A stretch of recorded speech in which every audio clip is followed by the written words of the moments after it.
Hello, friends. This is Scott, and it's a big day for Miss Thing. This is about day 9 of her medicine, but I can't see her. Where is Miss Thing in here? Oh, there she is. Guess she got kind of tired of being in the light all the time because I left the light on 24/7 just so she could be familiar with her surroundings, because she's not used to this place, but she's looking better. And she even ate her food. If you look at the dishes empty, still doesn't use the litter box, but got an easy drive down to the hobby farm, and she just sat in the carrier and didn't hardly make a peep, and she was happy to be home, and she didn't want to go in the garage. She just wanted to be out in the sun and roll around in the dirt a little bit. And Mr. Theo didn't know she was there, but he ran right over to her when he first saw her. So, yeah, everybody's doing well, and Theo's healthy. No problems with Theo. And here they are. There's Theo. And Miss Thing, proof that she's now hungry. So she's eating away. She likes her soft food. And that's Coquette. And so the only one we're missing is Willow, and that's not the cat that came with the house, but that's one that just stops by every now and then. So everybody's doing good, and Miss Thing survived, so I'm happy.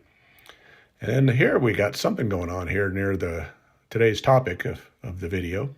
So we have the first signs of something there coming to visit and check out the wood pile.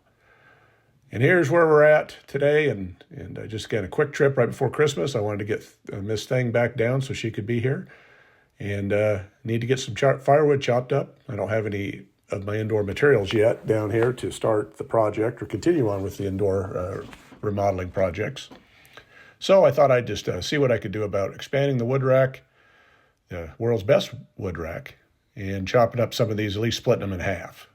Again, I did an earlier video where I showed how many swings it took to pop a big oversized elm round. We're going to do it the smart way today. And as you see on that stump there's the smart way. But first off, I had to expand the firewood rack. And again, it's very simple. I just screwed in, put a couple screws in some longer boards. I cut a couple of them just to size. Nothing. Again, this is not anything that's difficult.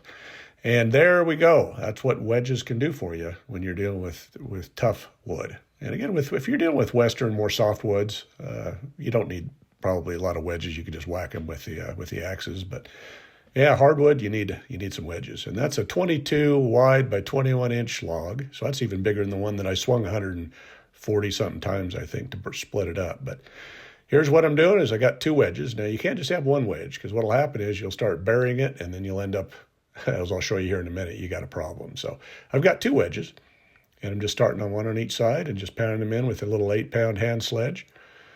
And you'll see what are the issues when you have oversized wood with wedges. There is one problem that you have with them. They work great, but I'll show you the complication here in a minute. But it does still take a few whacks. And I'm just going to hit each side, just get them knocked in until I get some weakness in the wood. Again, I'm just splitting these in half. I did a little bit last weekend, which you see in the background, and then I'm just doing these here, just to break them in half. And I still got a lot of chopping to do to get them split up, because this is hardwood. And the axe is not, I'll probably have to use the splitting maul a little bit more. But again, still whacking away, but it's not 140 whacks. It's, maybe, 10, 20, I don't know. But it's better. I got my hands apart here because I have a little bit better aim when I got my hands apart on the maul. So when I put them together and just do a full swing, I seem to miss. So that's why I've got my hands apart there. But yeah, you see the weakness, and those wedges are going right into the wood. But again, this is a 21 inch or 21 deep round, and that's still, here's the problem you have, is the wedges are down below the pound level. So what do? The wood's not, I can't pull this apart. I don't have another wedge to help me out. I don't know if one would really help, but this is the solution. See, the back of the axe is a lot narrower. So you have that little area there. And again, this is a very light axe. This doesn't have much weight to it, but it does let me split or pound in between the split and get those wedges to fully go through the wood. Now, if these were normal size 16-inch rounds, I probably wouldn't have to do this much, but these oversized ones, those wedges are just not going to get all the way through, and I got to continue to weaken this stump so I can get it apart. And the back of the axe is the perfect tool to be able to do this. And as you see, easy, fairly easy work to it, but I'm still whacking away. So again, none of this is easy. And if you're getting tired of firewood and firewood videos, I'm kind of getting tired of firewood. But I'm wanting to get down to the part I really enjoy, which is burning it. So But this wood's going to need to season for a year before it's going to be ready. But as you see, it's not the nicest wood to split. And this was a pretty good piece.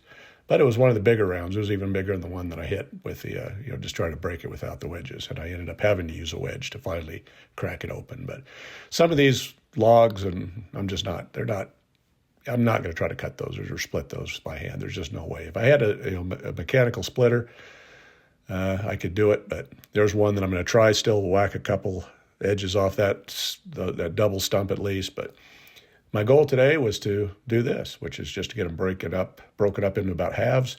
And then again, my work I still have cut out for me because these aren't going to give up easy. But, once they have a little sign of weakness and they're at least in half, I should be able to split them up. Again, got lots of bark I can use along the fence lines for mulch and also to, suppress weeds. And here's the critters that we're checking out the firewood. Again, we have a little herd of deer. Every year I see a little resident herd of deer living in this immediate area. It's the old schoolhouse and across the street, the old high school that's no longer, it's owned privately now.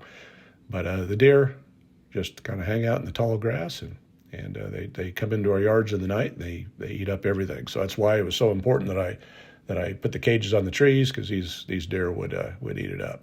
Now, one of the deer in the middle I noticed has some horns on him. You're not going to see a good sign of that or a good look at that this time. But we have a little 2-point in the herd, and usually it's just a bunch of does. But this year we got at least one buck, and there's probably 7 or 8 deer in this little bunch. Just a short overnight trip, and so in the morning we had this. So I don't know if it can qualify as a white Christmas, but this is 2 days before Christmas, so there'll be a little bit of snow on the ground at least. But again, much better than it was last year. I mean, man, last year we got pounded with snow. So we'll see how the rest of the winter goes, but yeah.